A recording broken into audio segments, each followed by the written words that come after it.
One day, you'll fill out a form with a number on it. 65. The age your working life is supposed to end. Ask why it's 65, and everyone gives the same answer. A chancellor named Bismarck picked it in the 1880s, so workers would die before they could collect. One problem. Every part of that is wrong. He didn't pick 65. He picked 70. And the true answer to why 65 is stranger than the cynical one. Because nobody picked it at all. Start with the thing nobody questions. 65 is when you're allowed to stop. It's on the pension paperwork, the HR calendar, the birthday card that says welcome to retirement.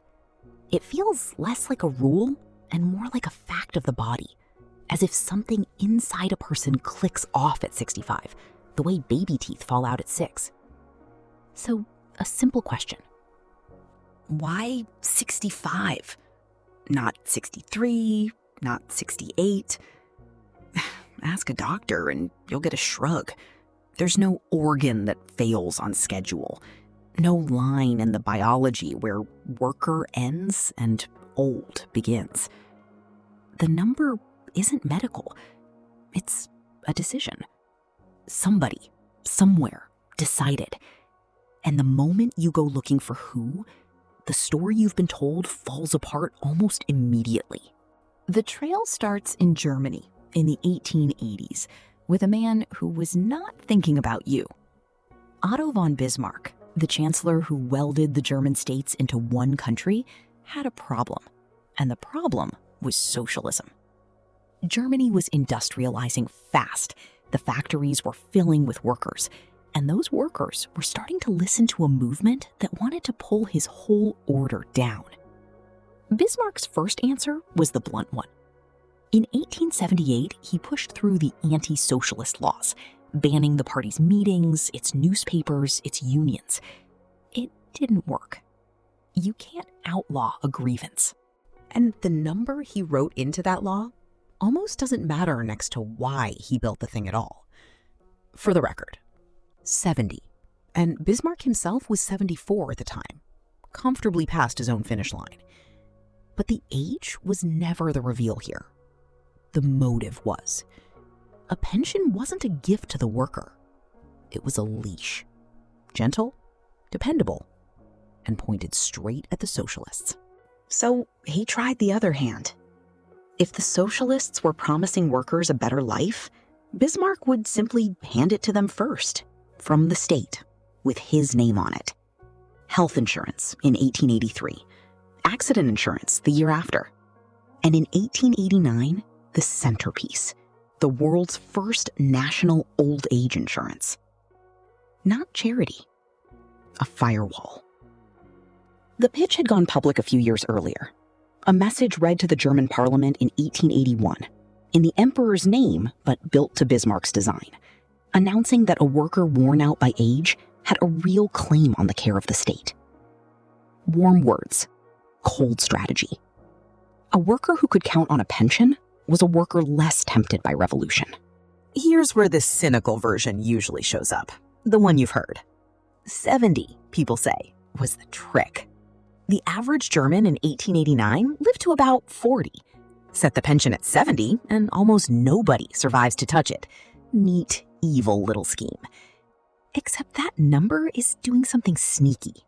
Lived to 40 is life expectancy at birth, and demographers have a name for what that number hides: the infant mortality trap. In 1889, the average was dragged to the floor by babies dying, infants and small children by the thousands. Survive childhood, though, and your odds changed completely. A German man who reached adulthood had a real chance of seeing his 60s, even his 70s. The pension wasn't a ghost, and the system had a side door anyway. It paid out for disability, too, and most workers claimed on that long before 70 was ever the point. So the designed so nobody collects story is tidy and cynical and wrong, which only makes the real question louder. If Bismarck picked 70, where did 65 come from? The answer is that the number moved. In 1916, Germany lowered the pension age from 70 to 65. Look at the date, 1916, the middle of the First World War. Bismarck wasn't in the room.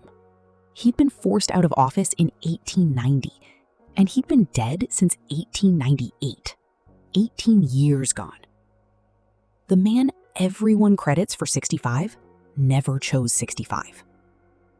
A different government, buried in a different set of catastrophes, nudged the dial for reasons of its own.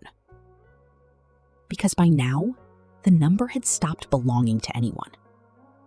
It had become the kind of thing that just gets copied. Which brings it to America. 1935. The Social Security Act. The moment 65 gets stamped into a country that would then export it to half the planet.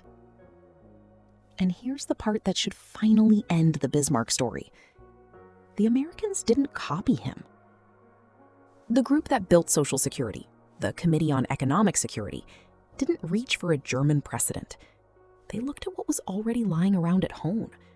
Private company pensions, some 30 state old age plans, the brand new Federal Railroad retirement system passed in 1934. And those plans clustered around a familiar figure, 65.